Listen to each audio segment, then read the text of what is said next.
நான் மேயராக பொறுப்பேற்று இருந்த போது மாநகராட்சியில படித்துக் கொண்டிருக்கக்கூடிய பள்ளி மாணவர்களை எல்லாம் விமானத்துல திருப்பதி வரை அழைத்து செல்வதற்காக ஒரு ஏற்பாடு செய்யப்பட்டிருந்தது. ஏர் இந்தியா மூலமாக அந்த ஏற்பாடு செய்யப்பட்டிருந்தது. அந்த நிகழ்ச்சிக்கு காரணமே நம்முடைய ஏவிஎம் சரவணன் அவர்கள் தான்.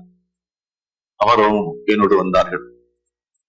விமானத்தை போய் கொண்டிருந்தபோது நாங்கள் பேசிக் கொண்டிருந்தது இப்போது என்னுடைய நினைவிலே பசுமையாக நினைவில் இருக்கிறது.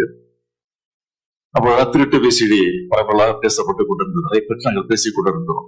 அப்போது சொல்வார், அதெல்லாம் சாதாரணமா போச்சு, அதெல்லாம் கட்டுப்படுத்த முடியாது, நீங்க என்னதான் சட்டங்களை போட்டாலும் அதெல்லாம் கட்டுப்படுத்த முடியாது, 2 கணமா போகணும்.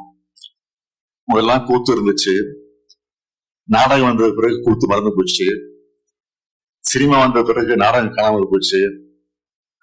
அது மாதிரி ஒண்ணு அந்த நேரத்துக்கு வருகிற போது அதற்கு தகுந்த போல நம்ம மாற்றிக்கொள்ள வேண்டுமே தவிர இதெல்லாம் பெரிய பிரச்சனையாக இருக்கக்கூடாது. சாதாரணமாக சொன்னார்.